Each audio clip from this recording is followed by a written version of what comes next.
All right, welcome back. So, in our last session, we dug into token rewards and how you can give your community a real sense of ownership. But what's the next step?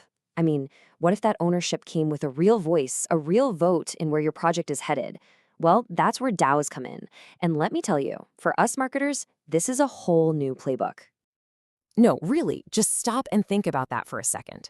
What if your biggest fans, your most loyal users, could directly decide what you build next? And I'm not talking about some customer feedback survey they fill out. I'm talking about real, on-the-record votes that actually make things happen. This isn't just some far off futuristic idea.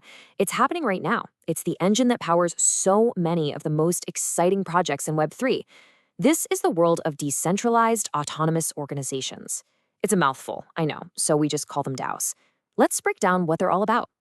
So, first up, what exactly is a DAO? I know, the name sounds super technical, maybe a little intimidating, but trust me, the concept itself is actually pretty intuitive. The best way to think about it, it's like a co-op, but for the internet, a digital co-op. Let's just break that name down. Decentralized. That's simple. It means there's no single CEO or boss calling all the shots. Autonomous. Now, this is the really cool part. It means the organization kind of runs on its own, using something called smart contracts.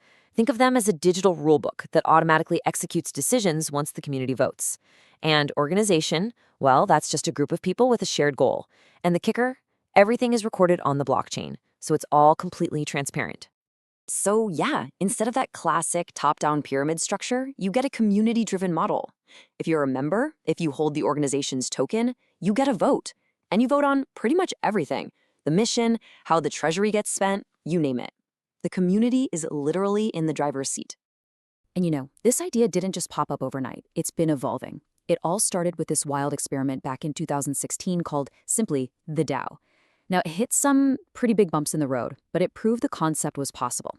Then you fast forward to the DeFi explosion in 2020, and suddenly DAOs were everywhere, governing these massive projects. And by 2021, it got even crazier. Places like Wyoming started passing actual laws to give DAOs a legal structure. We're talking about code becoming law. It's wild. Okay, section 2. So we get it. A community of owners runs the show. But how does that actually work?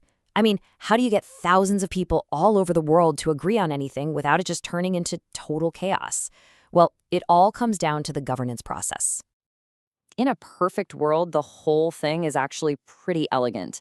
It starts with an idea just bubbling up in the community, maybe in a Discord channel or a forum somewhere. Then, someone takes that idea and makes it official by creating a formal proposal on the blockchain. Next, all the members vote using their tokens. And if it passes, the smart contract just makes it happen automatically. It's basically democracy enforced by code. In this quote right here, it just hits the nail on the head. The whole point of this isn't to make a slightly better version of a traditional company. No way. It's about completely rewiring the old power structures and totally rethinking what an organization can even be. It's a really powerful vision for sure. But, like with any system that involves actual people, the ideal and the reality, well, they can be two very different things. And the data we can see on the blockchain paints a pretty fascinating and sometimes, yeah, surprising picture. So this is where the rubber meets the road. Check out this data from some of the biggest DAOs. There's a really clear trend here. Voter turnout is low, like shockingly low. We're talking single-digit percentages of the total tokens are actually being used to vote. Look at Lido. Some of their biggest decisions are being made by an average of less than 7 voters. 7. So if everyone has a voice, why are so few people using it? And that leads us to a huge challenge here: power getting concentrated. A lot of the time, a very, very small number of big token holders, people call them whales, can basically control the outcome of any vote.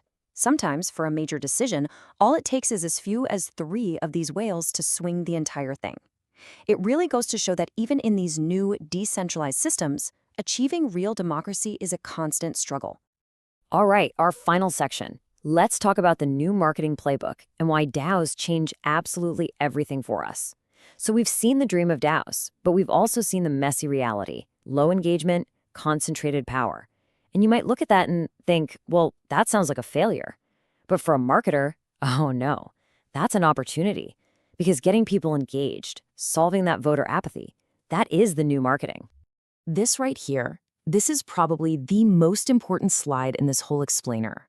In the old world, in Web 2, our job was to sell to customers. We'd make a product, then we'd create a message to convince people to buy it. In Web 3, that whole model is flipped upside down. Your job is now to build with your community. They are not passive consumers anymore. Because think about it, if they hold your token, they are all of these things at once. They're your investors. They're your co-owners who get to vote. They're your governance board. They're your most authentic, loudest evangelists because their success is literally tied to your success. In a very real way, that line between the user and team member just completely disappears.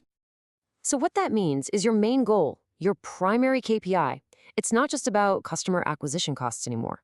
The new goal is to cultivate a thriving, engaged, and empowered community of owners. The health of your project is a direct mirror of the health of your community. It's that simple. Okay, so if the entire goalposts have moved from acquiring customers to cultivating owners, then obviously our tactics have to change too. That traditional marketing funnel that we all learned, you can basically just toss it out the window. It doesn't apply here. So, what does? Your priorities as a marketer need a serious refresh. Number 1, you have to actually live in the community. Get in the Discord, hang out in the forums, and listen. Really listen. 2, your job is to foster discussion, not just broadcast messages. Spark debate. 3, that low voter turnout we saw, that is now a key marketing metric. It's a community health problem that you need to help solve. 4, reward your true fans. Think less about ad spend and more about rewarding the people who believed in you from day one. And finally, number 5, authenticity is everything. This community can smell a fake paid influencer post from a mile away. It just won't fly. When it all boils down to it, it's this. Growth isn't something you create with a clever ad campaign anymore. It's something you earn. You earn it by empowering your community and giving them the tools and the motivation to build right alongside you. They hold the keys. And that leads us to the final and maybe the toughest question. This shift, it's happening. It's not a debate, but it requires a level of trust and a willingness to give up control that is totally alien to traditional marketing. So the real question is, are you ready to do that? Are you ready to hand over the keys? So there you have it. That's the big picture. DAOs aren't just a new corporate structure. They are a fundamental reimagining of the relationship between a project and its community, transforming passive customers into active, empowered owners and builders. We've gone over a lot today, but honestly, this is just one piece of the giant Web3 puzzle. To keep building your skills and make sure you're ahead of the curve, definitely hit that subscribe button for EduTube. We've got plenty more to help you on your path to becoming a Web3 marketing pro. And hey, for the comments today, I'm curious. After hearing all this, does the idea of being part of a DAO excite you? Let me know. If a bunch of you are interested, we'll absolutely make a future explainer on the best ways to find and get involved in one. Thanks so much for watching. EduTube, where blockchain becomes easy to understand.